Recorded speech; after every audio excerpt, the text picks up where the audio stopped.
Это мой мотоцикл из детства, и его купил мне дедушка в 2016 году за 10 тысяч рублей. И на данный момент записи этого видео я потратил в него в 2 раза больше, и он до сих пор не едет. Сезон уже закончился, а я так и не успеваю нормально покататься. И целью этого выпуска исправить это чертово недоразумение. В прошлой серии мотик стоял практически разобранный, без сидухи, без багажника. Я снял задние аморты и даже снял ось маятника, и он просто валялся разобранный.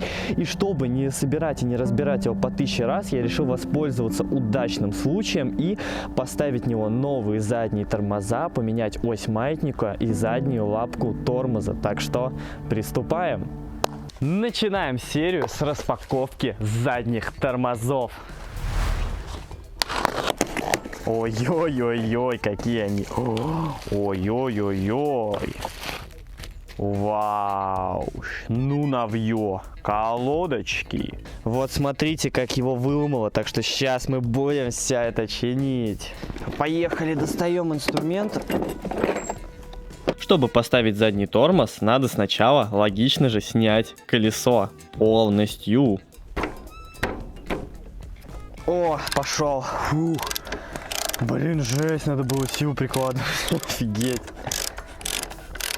Так, что у нас тут дальше? У нас тут какая-то непонятная вот такая вот какая-то конструкция. Почему, кого, чего? Ну, видать, это тоже будем менять. Я даже не знаю, зачем здесь это. Наверное, чтобы колесо удерживать в какой-то позиции или чтобы какую-то регулировку делать, без понятия. С обратной стороны надо тоже все подкручивать, чтобы снять колесо. Снимаем втулку заднюю.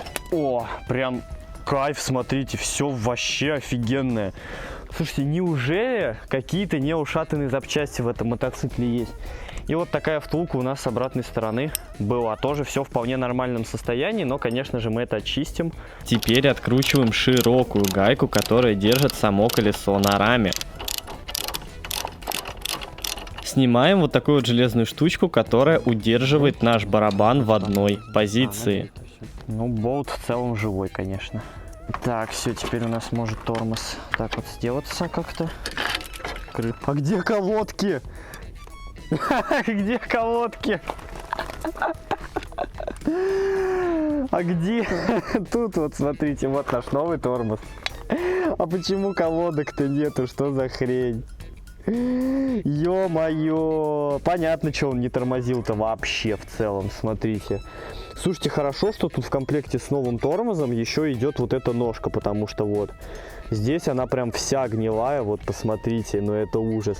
И хорошо, что тягу новую купил, потому что старая тяга у нас почему-то, вот она, посмотрите, она идеально новая, она просто в сохране офигительно. Поставить, посмотреть. Тяга с пружинками офигенными, не ржавенькая, с гаечкой. Все как надо. Внутри так называемая ступица выглядит живая. Подшипники вроде не изношены, и все достаточно приятно и чисто. А, и звезда, которую я собирался менять, кстати. Я не знал, что она настолько сложно меняется. Ее прям аж надо... У него есть вот такая штука внутри с резьбой. Здесь смазка, подшипник внутри самой звезды. Вот такая втулка интересная. И... А что с болтом? Смотри. Этот, смотри, тоже. Это что, это металл? Это что-то... Это шайбы. Это шайбы, что ли, отлетели или что это? Слушайте. Ну, звезду надо менять однозначно. Тут, конечно, без боли на это не взглянуть. Но в целом, как у нас в народе говорится, пока походит. Пытаюсь собрать всю эту конструкцию назад и очень долго думаю, в какой же последовательности всю эту фигню надо собирать. А так как я люблю все новое, то обязательно хочу очистить звездочку и иду искать тряпки с бензинчиком. Где моя тряпка-футболка? Переживет как-нибудь. Кстати, прикольно, какой-нибудь щеточкой его еще. Где-то была зубная щетка. Ну, как-то оттирается. Давай сядем. Ничего себе у тебя, братан, зубная щетка нормальная такая. Кайф, пацаны. Блин, мне такое удовольствие доставляет всякие деталюшечки, очищать, там что-то с ними делать. Как ты их... О, блин, смотри, прям звезда. Прям вот тут вот, где эти зубчики, прям молодеет. Теперь поднимаем его и вот этой втулкой вот сюда как-то попадаем, как красавчики. Какой кайф закручивать все по кайфовой резьбе, когда ничего не разбуянено, не ушатано, это очень приятно. Один чувак в комментариях мне написал: возьми лерку и, мол, поправь себе резьбу вот тут на амортах сверху. Я там во второй серии жалуюсь, что там резьба сорвана. И знаете что? Я не знал, что такое лерка, я спросил у бати, и батя такой: а, да это такая, типа, штучка, она вот тут тебе резьбу починит. Я такой: а чё, я раньше-то не знал, поэтому побежал заказывать лерку. Вообще не стал я ее заказывать, я посмотрел, как правильно нарезать резьбу, и это оказалось довольно сложно, а хорошие качественные плашки и лерки стоят хороших денег, поэтому пока я еще ничего не купил. Так, берем теперь нашу шпильскую, ее вбиваем и так вот подставляем. Давай. А, не, все, надо по новому все делать. Ну, не. Сука. Блять. Вон, видишь, тут подшипник, там внутри втулка. Вон прям, вон она. И естественно, когда я вставляю вот эту нашу шпильку, она упирается туда. И надо сейчас как-то это так все сопоставить, чтобы оно совпало и встала. У меня есть идея. У меня есть новая идея. Мы сейчас просто на снятом колесе с этой стороны прокинем вот эту втулку. Вот здесь. Блядь, так я лох. Я изначально не с той стороны вставлял эту шпильку дебильную. Ее надо было тут вставлять, а не здесь. Она так и должна быть. Перед тем, как вставлять шпильку здесь, надо просто ее прокинуть в тормоз, а еще перед этим поставить втулку сюда. А я пис-писыч. Или нет, или я все правильно делал? Нет, не-не-не, ну точно не так должна выглядеть. Следствие пошло по ложному пути, аж 2 раза пересмотрели исходники и понял, что не с этой стороны надо втыкать вот эту втулку. Это неправильно, надо вон оттуда идти. Слушайте, я не понимаю, как такие вообще простые, банальные действия могут занимать столько времени. Ведь я очень долго провозился с этим долбанным задним колесом. Я придумал. Ну вот здесь вот колесо дополнительно гайкой крепится. Такой длинный, сейчас я ее найду. Она валяется здесь, как обычно. Опять я все проебал, ничего не все потерял, все просрал нахрен. Где гайка? Вот втулка. Вот втулка. Вот гайка отсюда. Вот болтик, который держит эту штуку. Вот старая ушатанная тяга и тормоз. Вот новый тормоз, который я уже запачкал. Может, она здесь лежит? Вот тут какая-то гайка лежит. Да, вот она. Какая же тяжелая скотина, а. Все, его сейчас накрутим. Я что, резьбу вшатал, почему она не накручивается рукой, как было раньше? Он, походу, резьбу вшатал. Что сделал, почему он так перестал нормально скрывать? Все нормально. Все, пацаны, ничего не вшатал, все, спокойствие. Так, все, вставляем шпильку. Так. Все, победа, она прошла, ребята, наконец-то. Вон с той стороны подсними, что она залезла. Все, победа, вот она вылезла, она прошла все втулки внутри ступицы. И теперь мы сейчас просто все это финалим. Блять, я забыл втулку на ту звезду нацепить, вот эту. Все, разбираем, ставим заново так. Ставим втулку, вот так. И теперь все это назад ставим.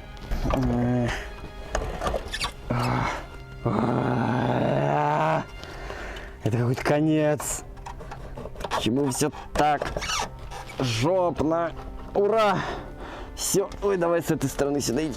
Кучка будет. Все. Шпилька вот тут вылезает сейчас. Сейчас вот эту втулочку, сейчас ее так вот тряпочкой так сделаем. Поставим и все. Поставили задний новый тормоз. Так, заходит. Чуть-чуть более свежее, чем было. И мы теперь все это сейчас поднимаем и давай! Бля, давай! Да! Победа нахрен! Победа! У меня все колетки сейчас отвалятся нафиг. У нас тормоз должен быть вот так вот стоять. Эта штучка как-то здесь находиться. Ну слушайте, мотоцикл оживает, мотоцикл становится все краше и прикольнее. Все, давайте уже финально все это финалить, собирать, потому что получается, по-моему, что-то прикольное, охренительное. Поставил здесь вот это стопорное кольцо и теперь закручиваем просто гайку. Она, конечно, без всяких стопорителей, и в идеале бы, наверное, ее фиксатором резьбы или контргайкой сделать, но я не буду. Маленький ключик еще был. И так все и было, если я не ошибаюсь. Такое ощущение, что я что-то забыл. Я забыл поставить цепь. Это точно. Пацаны, кто лох, угадайте. Смотрите, наша цепь. Опять все это разбираем, чтобы мы могли прокинуть цепь с вами, товарищи. Я раз 20 эту ступицу уже собирал, разбирал, то одну втулку забыл, то другую, то теперь цепь забыл поставить. А потом еще оказалось, что из-за того, что мотоцикл все время стоит под дождем, у него в поворотнике налилась вода. Это какое-то проклятие просто. 1000 чертей! Бля, так не очень хорошая идея делать.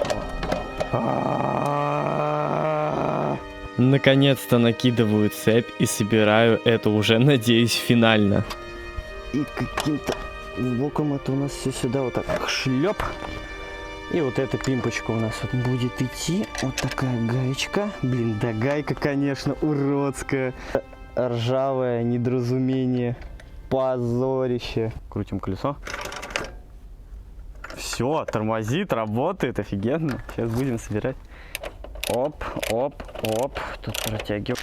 В этом пакетике лежит новая лапка тормоза, потому что старая выглядит очень плохо, а новая выглядит просто шикарно. Ну, свежак, вы посмотрите. И теперь для сравнения старая. Снимаем лапку заднего тормоза. Она держится на тоненькой проволочке. Из-за нее я себе ободрал все пальцы, но если вооружиться пассатижами, то снимается она достаточно просто и легко. И наша старая лапка. Такая уж она и плохая. Ее если подкрасить, то она в целом была бы неплохая. Это типа концевик. И когда ты жмешь на лапку, он тут срабатывает, и у нас горит стоп-сигнал. Я в тебя верю, но нахрена? Это я пытаюсь вытащить лапку концевика из большой длинной пружины. Там делов-то подогнуть пассатижами, но мне было лень за ними идти. Я быстро сдамся и пойду за сраными пассатижами.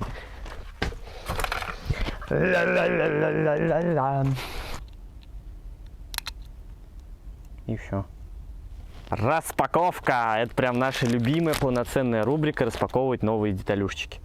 Вот так выглядит новая пружина лапки тормоза. Знаете, как выглядит старая? Вот так! Как вы думаете, почему вот эта нога, которая здесь стояла, постоянно свисала? Потому что старая пружина была говном. А это, посмотрите, какая она маленькая. Блин, такая новенькая, такое свеженькое. Все, я опять начинаю кайфовать. Так, вставляем старую пружину вот сюда в концевичок. Вот так вот он будет срабатывать. Ну, я надеюсь, что он будет срабатывать. Давайте будем верить, что он будет срабатывать. И теперь вот эту пружину мы цепляем вот сюда. А вот эту сейчас как-то будем засовывать сначала сюда. Так, все. И теперь мы ставим новую лапку. Трить. У него прям вид, он прям стал выглядеть дороже на, я не знаю, на 100 миллионов рублей. У него просто, да, это просто лапка, но я не знаю, он просто ему виду добавляет. Космически, по-моему. Лапки. У них разные эти, смотри. Это короче, а это длиннее, она поэтому под маятник не залезает. Вот это уже реально фиаско. Новая лапка просто не подходит и черпает с собой маятник и не может никак нормально работать. Что это за фигня? Но почему? Почему у одной хвост длиннее, а у другой короче? Почему? Вот просто схренали. Просто ездит по маятнику, видите, он сам аж ходуном весь ходит. И ну как это? Это же не будет работать просто по-нормальному. Что это за кринж? Так что собирать теперь будем на старой лапке. Вот это чувствуется прям, что это то, что должно и будет работать нахрен. Стараться, чтобы ее Новая пружина шла супер туго, но зато лапка стоит очень крепко и нажимается отлично. Самое главное, возвращается в свою изначальную позицию. Она теперь не обвисшая, она теперь нормально нажимается, туго. Теперь устанавливаем тормозную тягу. Едешь такой на альфе, и потом такой бац, надо нажать на тормоз. И нажал. И он нажимается, и потом бац, и отпустил. Он никогда не работал, и никогда вот так не нажимался, прям, то есть четко работает механизм. Ну-ка, давайте проверим, крутим заднее колесо. И оно тормозит. Распаковка. Наконец-то меняем ось заднего маятника. Старая мало того, что гнутая, так еще и там резьба ушатана в край, и закрутить на нее гайку практически невозможно, поэтому, естественно, устанавливаем новую. Все, скибиди-доп-доп. О, блин, новье, офигенно. Новенькое, все прям сразу видно, что новенькое. Зачем так делать, ребят? Я не понимаю, зачем так уродовать вещи. Мне все не дает вопроса эта лапка, потому что она стоит неправильно. По фотографиям она должна быть по высоте вот здесь, а она почему-то очень сильно задрата получается. И новая лапка не подходит, так как упирается в маятник. И я узнал из видосов, что крепится она на болт двигателя. Но у меня вопрос, а вот это что такое? А я вам скажу, это саморез, вкрученный в раму, посаженный на вот такую вот железяку, который и работает как пружина. А знаете, почему он так работает? Потому что прошлый владелец не закрепил движок и поставил вот эту штуку. Вероятно, кстати, что тогда, когда он им пользовался, у него уже была ушатана рама, и он просто по умолчанию не стал ее делать. А мне все время не давало покоя вот этот колхоз. Это какой-то трэш. Отлично, новая ось заднего маятника установлена. Нам осталось только дождаться багажник, и все это дело можно собирать вместе. Ну, чтобы не тратить время впустую, я пойду заниматься очень и очень важными героическими делами. Кстати, я офигенно сходил на дрифт и очень классно покатался на Toyota Chaser. У меня были просто офигенные эмоции. Если вам интересно посмотреть полный выпуск про то, как я сходил на дрифт, вы можете подписаться на мой бусти по ссылке в описании. Там будут регулярно выходить видосики всяких классных влогов и полезные штуки. Нажимаете там о профиле, я там снял отдельный ролик, почему я решился на такой шаг и почему я решился открыть бусти. И, кстати, это мой квадрик из детства, который мы тоже будем с вами оживлять. Это новый проект, скоро серия по нему выйдет на канале, поэтому подписывайтесь, чтобы не пропустить новые видео.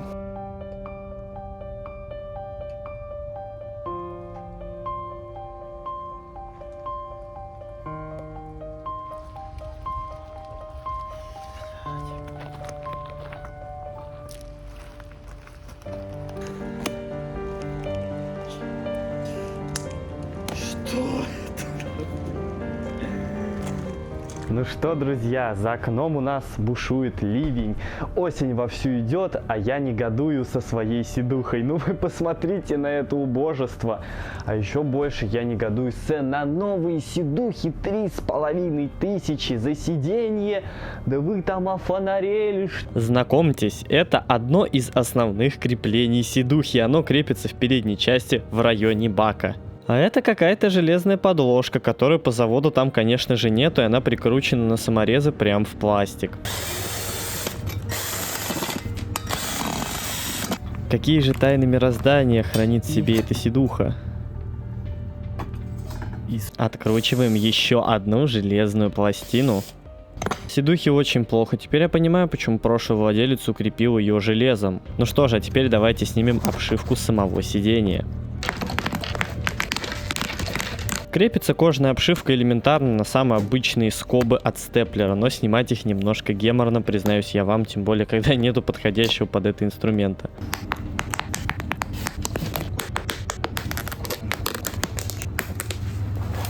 Нифига, кстати, смотри, он В ничешном таком состоянии. Поролон сохранился отлично. А теперь пойдемте домой в ванну отмывать нашу пластиковую деталь, ибо она была очень и очень грязная. Теперь я отпиливаю кусочек пластика, отгрызываю его и надеюсь, что у меня получится впаять его в части сидухи, чтобы ее хоть как-то скрепить. Зачищаю надфилем бугорки на пластике. Впаивать кусочки пластика я не особо хотел, и пришла новая идея попробовать скрепить сиденье скобами, вплавленными внутрь при помощи паяльника. Охренеть, колхоз работает!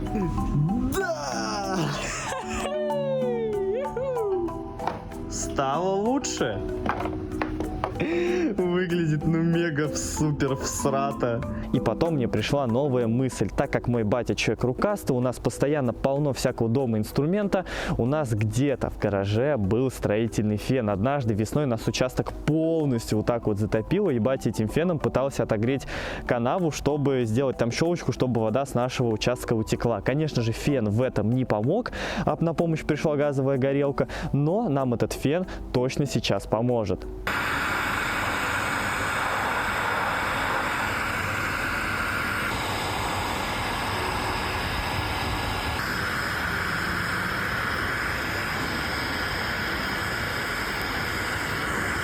Блин, ну первый раз прям нормально получилось. Давай, братан. Да, результат, конечно, получался ну супер ужасный, потому что вся сидуха нагрелась, а пластик толком не хотел плавиться, потому что в той части, где он должен быть расплавлен, фен его плавил ну очень слабо, зато отлично грел все вокруг. А потом мне пришла более гениальная идея спаивать сидуху обычным паяльником и теми же самыми кусочками пластика. И это, черт возьми, вроде как даже сработало. Это настолько долго и монотонно, я с этой сидухой просидел целый день, вдыхая пары токсичного АБС пластика, и это было просто ужасно. Но меня радовала одна мысль, что по чайной ложечке, но сиденье с каждым моим шагом становилось все крепче и крепче. А вот и самый сложный босс-файт. Это передняя часть сиденья, которая ну просто в слюне ушатана, она сломана практически везде, где только можно. И как это склеивать, я себе просто не представляю. Глаза боятся, а руки делают. Тем более я освоил немножко техник, как по чуть-чуть аккуратненько склеивать, потом выжидать, когда оно все подсыхает, и потом наплавлять новый пластик. И какими-то такими методами у меня получилось. Прям вот тут даже, где прям маленькие дырочки, делаешь еще больше паяльником. Кажется, что это какая-то... Ну что за бред-то? А потом засовываешь туда вот так весь этот пластик. И на всю эту плавучую жужу закидываешь просто струйку. Финальный результат получился какой-то вот такой. И место, где вы видите сварной шов, это я все проходил паяльником и кусочками АБС пластика. И оно вроде как даже крепкое. Выглядит, конечно, не супер опрятно, не супер идеально, но с другой стороны, это же все равно закроется поролоном. Главное, чтобы это было максимально крепко и надежно. Нигде не шатается. И самые сложные элементы тоже были восстановлены. Теперь вот это крепление, которое крепится на бак, а именно из него сидуха болталась, оно монолитное. Наш поролон сюда отлично подходит. Вот так. Ну, слушайте, товарищи, вы просто посмотрите, если вот так снять поролончик и попытаться поподнимать сидуху, она не болтается сверху у бака, то есть она сидит крепко, как с завода. О, я супер довольный вообще, просто как слоняра. После удачных примерок я иду размешивать эпоксидную смолу, чтобы все щели пролить эпоксидкой, и, возможно, надеюсь, это даст улучшение крепкости характеристик сидухи. Она полежала, посохла ночь на улице, и потом еще сутки постояла у меня дома в тепле, и вроде как хорошо окрепла.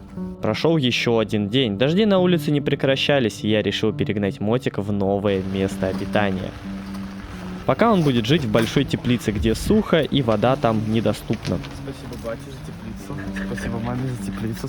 Спасибо.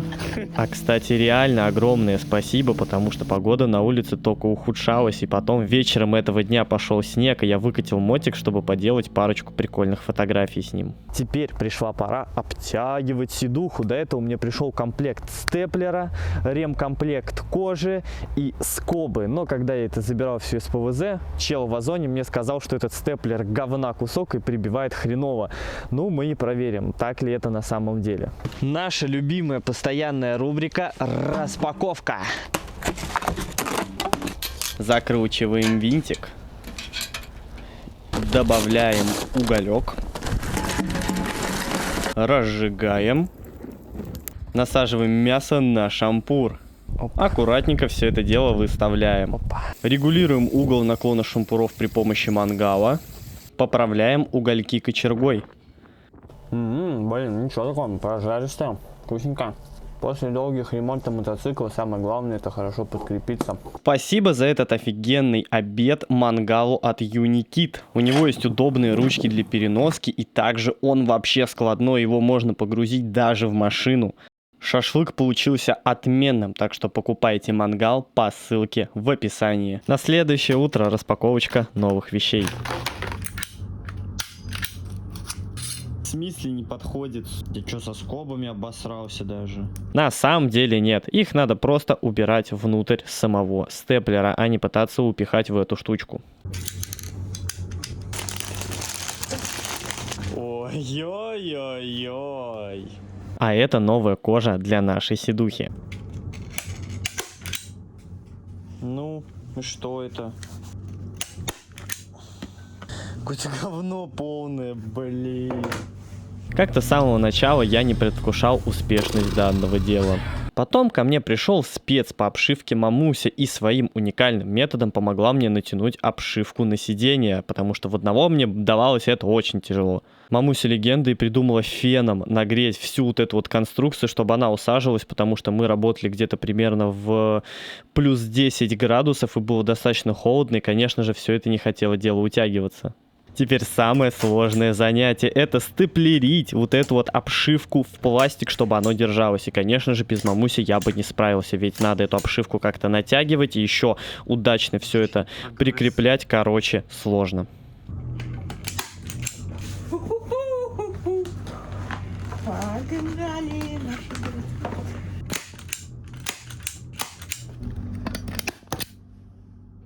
Ну, мне нравится. И что, так просто все взяло и собралось с первого раза? Ну и что я потратил 3 дня на восстановление седухи, и потом они подешевели на Озоне, ее можно было купить за 2000. Неужели оно просто так будет работать? Так, торжественный момент, ключевой момент. Блин, офигенно. Очень круто смотрится. Ну, нормально. Даже чуть поудобнее, она более такая упругая стала, что ли. Что-то там треснуло, по-моему. Неважно, ничего тут не треснуло. А также еще обнаружили вот такой вот косячок из-за степлера. Да, он пробил обшивку, но исправить это было не то чтобы уж прям супер сложно и достаточно легко. Устанавливаем центральный кронштейн. Для того, чтобы сделать выезд, мне осталось просто прикрутить сетуху, собрать багажник, и все, я могу ехать. Но как назло, папа уехал с инструментом на работу, и мне приходилось ждать. Но погода просто троллила меня, потому что начало выходить солнышко и просто дразнить меня тем, что я не могу никак ехать на своем мотоцикле. Но потом я решил распаковать багажник, все равно он уже кучу времени стоит в коробке. 3900 рублей стоил этот багажник. И еще 1000 рублей доставка до моего дома.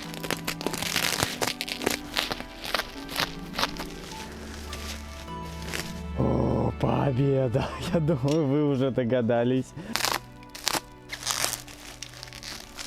Блять. Палец порезал, очень больно. Ёбаная пупырка со скотчем. Кусок дерьма. Да, у меня весь палец в крови. Я вынужден приостановить распаковку. Это какой-то капец. Почему на них написано Honda?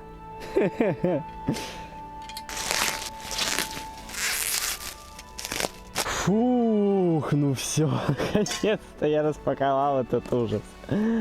Боже мой. Да, друзья, это абсолютно новый багажник на мою Хонду. Кстати, почему-то комплект винтиков только один. Почему-то с одной стороны есть винты, а с другой нету. Это очень странно. Он абсолютно новый, на нем нет ни грамма ржавчины. Ну, я на это надеюсь. Он крепкий и не гнилой. И я надеюсь, что я его сюда поставлю, и он не сгниет хотя бы через ближайшие лет так 5. Наконец-то батя приехал с работы. Мы можем достать его инструмент и наконец-то ковырять мотик.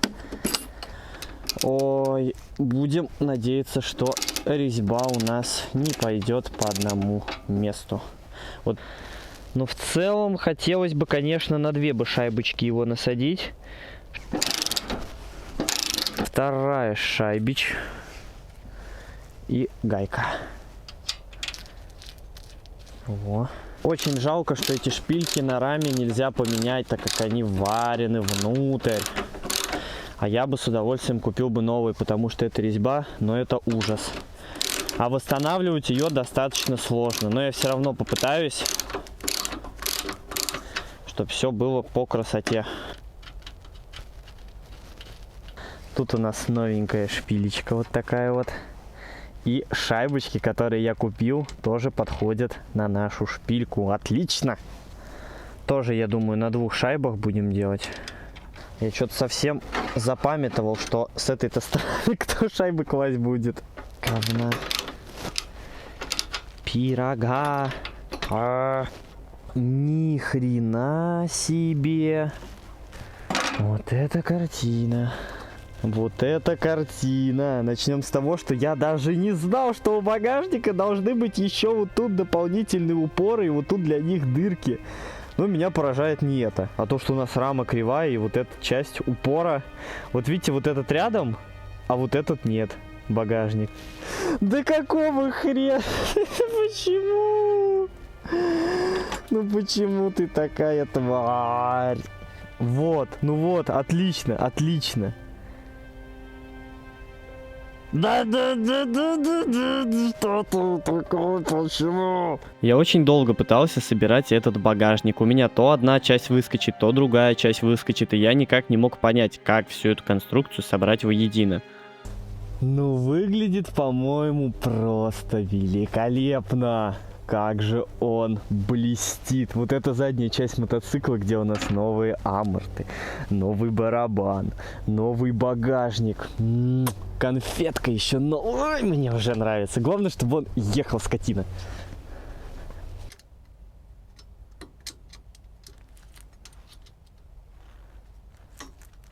Как мне там в комментах пишут, и от мотоцикла останется по итогу только бак. Ха-ха-ха.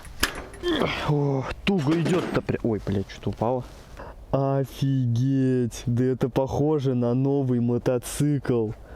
Просто вот если вот не смотреть на бак, вот так вот, ну это прям новый мотоцикл. Да, по-моему, я все деньги пускаю на внешку, а не на работу технической части. Потому что он с каждой серии все краше и краше. Но также никуда не едет. Слушайте, а я ведь хотел выкинуть этот оригинальный крепеж. Думаю, да зачем он у меня новый, багажник крутой будет. Вот мне с этим колхозом возиться. Ага. Видел бы я новое крепление, в жизни бы не сказал, что это колхоз.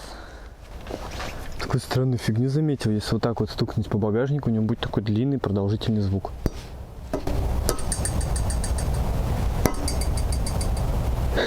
Что это? Несу старый багажник, во-первых, чтобы с него покринжевать, а во-вторых, чтобы открутить второе оригинальное крепление. Слушайте, блин, как чую, не надо было выкидывать вот это крепление. Я хотел прям целый багажник на помойку отнести. Вот это смекалочка развита, прикиньте. Ставьте лайк, если хотели, чтобы ваша смекалочка была также развита. А, да опять мой, блин, палечный чехол все время слетает, потому что он очень легко убегает. Почему все так вот через жопу, я не знаю сейчас, пока, может, я чего-то не понимаю, но вот.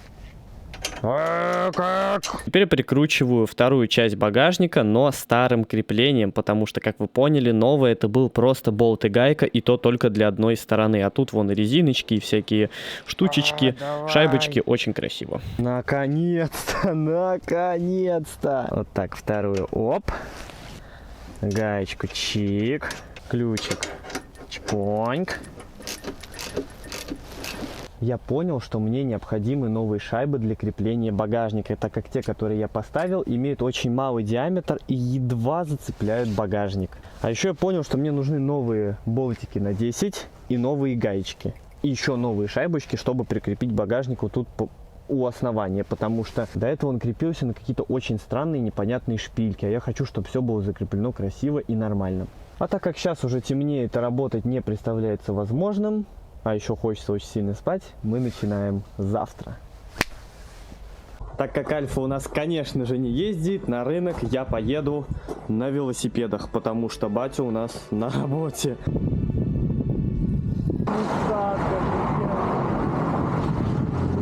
Ха-ха-ха, вы видели, какой красивый проехал?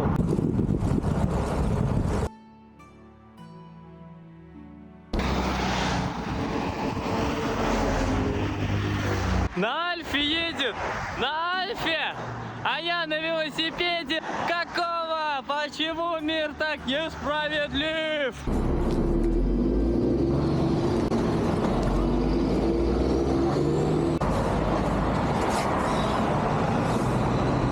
Взял с собой в магазин демо-образец шайбы, она вот желтенькая, а серебряная это ту, которую я новую купил, она чуть больше и это даже хорошо для нас. Чтобы прикрепить сиденье и багажник, я взял обычный болт, который чуть длинноват, сделал на нем отметку маркером и выбрал подходящие.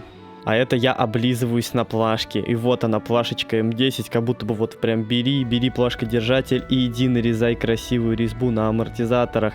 Но, к сожалению, меня остановило то, что я не знаю, какой шаг резьбы у меня на мотоцикле, поэтому я не стал ничего брать и колхозить. А может быть, вы знаете, какой шаг резьбы там? Цена всех метизов вышла 250 рублей. Отлично и демократично. Так, ну это вот в одну сторону, я еще на середине пути забыл включить тренировку. Короче, 12 километров на велосипеде сделано. Потом я решил заняться сортировкой винтиков, болтов и шайбочек, потому что я себя знаю, если я сейчас это не сделаю, то потом они будут валяться по пакетам, я их все потеряю, или они будут валяться хрен знает где, и никогда не смогу ими воспользоваться. Поэтому очень важно навести порядок хотя бы в гайках и потом в будущем когда-нибудь в инструментах. Вы, наверное, спросите, чего это я разрычался. Дело в том, что шайбы, которые я только что купил, большие и не подходят к багажнику. Вот, казалось бы, чуть-чуть больше, может быть, даже лучше, а не тут-то было. Ну, давайте уже как-нибудь это собирать, я очень хочу ехать, поэтому поставим сначала выхлопную трубу. В очередной раз вытаскиваю шпильку маятника, потому что, во-первых, надо ставить шайбы на нее со всех сторон, а во-вторых, для того, чтобы ее смазать любимым литольчиком, так как она была полностью сухая. Я посмотрел видосики на ютубе, и народ говорит, что лучше, конечно же, ее смазывать. Нанизываем шайбу на шпильки, подцепляем шпилька-глушитель и как-то этот бутербродыч пытаемся аккуратненько установить на свое место. Блять, не покатить. О. Багажник меня уже совсем доконал, он просто у меня не крепился, все время выпадал, и это был какой-то ужас. Финальная часть нашей бутербродной конструкции выглядит вот так вот. Ну как жаль, что ее придется разбирать, потому что из-за того, что я поставил очень много шайб, то с обратной стороны шпилька просто не вышла, и я не мог закрутить ее гайкой. Снимаем заново всю эту... Именно такие чистые неподдельные эмоции у меня были от осознания того, что мне опять надо в 100-й раз разбирать то же самое, что я уже собирал. Ну все, неужели победа? Все прикрутилось и выглядит вполне адекватно. А теперь самое сложное во всей этой гребаной процедуре — установка сидухи и крепление багажника, потому что они там взаимосвязаны.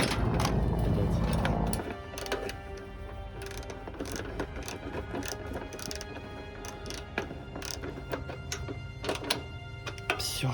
Победа. Так, все, теперь сейчас... Берем гаечку, и несмотря на то, что в самой раме есть резьба, я все равно хочу подтянуть этот винтик еще дополнительной гаечкой для надежности. Ой, все. Теперь та самая сложная проблемная часть, которая просто... Погнутая рама у нас. Пытаюсь туда как-то приколхозить, примостить шайбы. Поставить все эти шайбы вместе, это, наверное, как выиграть в казино. Шанс есть, но очень-очень маленький. Что бы вы без меня делали, ребята? Натуральный колхоз. На всю страну такой колхоз. Натуральный колхозник. И все, притягиваем. О, седуха больше не люфтит. Смотрите, за седуху трогаю, весь мотик. Седуха больше не люфтит. Слушайте, да вы посмотрите на этот шедевр. Вот если вот с такого ракурса, прям новый мотоцикл. Это великолепно, черт возьми. Это просто шикарно. Она не люфтит вообще. Она ни сзади не люфтит, ни спереди. Просто не... Столько времени потрачено на сидушку было, и кажется, все не зря. Главное, чтобы теперь при первой посадке моей жопы на нее, чтобы она не сломалась. Из-за того, что весь багажник невозможно в сборе поставить, я открутил его от верхней части. Отдельно сейчас устанавливаю на нашу муфту, где он зажимается глушителем, и далее ставлю его на место. Все, зафиксировали, и здесь теперь уже вот так вот ставим. Шлепс. Оп, давай, родной. Вот, так его, кстати, когда он основной прикручен, собирать намного удобнее. Почему я раньше так не сделал? Да реально, а почему я раньше так не сделал? Ну, как говорится, все познается на практике и в опыте, поэтому учимся, и потом что-то у нас да получится. Так что дособираем багажник и кайфуем. Казалось бы, финальные штрихи. Устанавливаем выхлопную трубу. Стягиваем аморт и тем самым полностью прикрепляем багажник. С другой стороны делаем то же самое. Такое элементарное действие. Прикрутить багажник и поставить выхлопную трубу. Но на него я потратил практически целый день. Я там кучу часов сидел и пытался все это прикрепить, сопоставить. И силы мои уже были на исходе. Прикрепляем тягу тормоза к лапке. Здесь она выполнена в форме такого маленького гвоздика. В целом вроде как работает. Но тут меня ждало новое разочарование. Пока я проводил все эти работы, пружина на лапке тормоза растянулась, и лапка тормоза опять болтается. Это нормально так меня выбесило, потому что я просто хотел нормальную работающую лапку тормоза, а не вот это вот все. Но нахожу в себе последние силы идти сливать бензин с мотоцикла. Так как он стоял под открытым небом, а осень у нас дождливая, то я боялся, что в бак нальется много воды. И просто посмотреть, как там вообще наш бензинчик поживает. И оказалось, что все просто отлично, и водички в бензине не обнаружилось. Ставим топливную трубку назад. И она, кстати, очень легко ставится и снимается, в отличие от моей прошлой желтой трубки. Ну и все, заливаем бензин, и можно пробовать заводить. Неужели? Наконец-то это совершилось?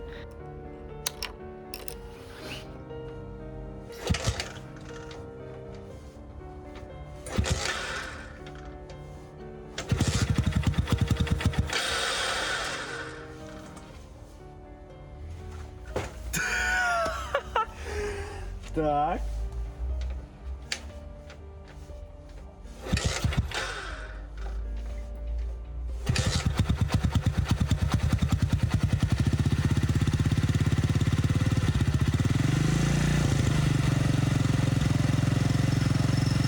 Старый попыток завелся нахрен, братишка. Ой, он только на передаче стоит. Но почему-то крутится вот эта штука. Чем-то жареным воняет, что-то чем-то похожим на сцепление. Прям запах такой, когда у меня таксист вон там, вон в канаву улетел, и я его толкал, он пытался выехать. Да, была такая история, у себя в телеграм-канале рассказывал. Отправлял своему знакомому петличку, и произошло так, что курьер просто не увидел канаву, на полных ходах дал назад и уехал прямо задними колесами, вот прямо вот на этом месте в канаву. Потом я его толкал, и он очень долго жег сцепление, чтобы выехать. Я хз, что это было, но завелся он буквально с 2-3 киков.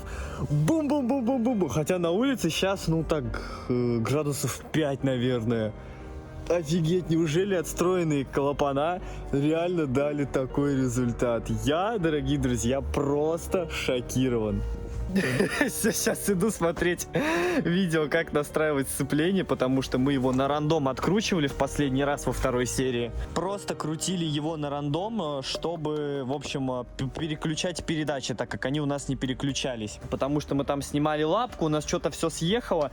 Сейчас надо хоть как-то отстроить сцепление. Надо сейчас посмотреть, как это делать. И дальше попробовать заводить. И выезд. Будет выезд. Да ну неужели он так рядом, он так близко. Он вот тут уже весь собранный, уже ждет. Всего ничего. Осталось просто отрегулировать сцепление. И можно выезжать. Мотоцикл завелся с полтычка. Это значит, что, во-первых, залитый бензин, отрегулированные клапана и замена свечи дали свой результат. Потому что раньше этот мотоцикл так быстро никогда не заводился, и это, по-моему, огромная победа.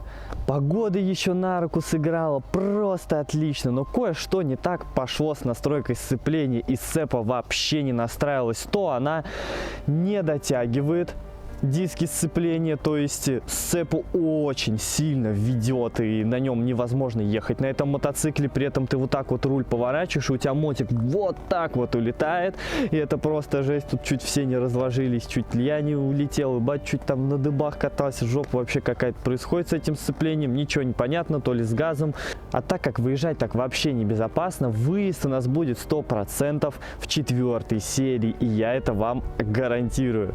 Как-то так получилась супер эмоциональная серия по мотоциклу. Спасибо, что смотрели. Всем спасибо и пока.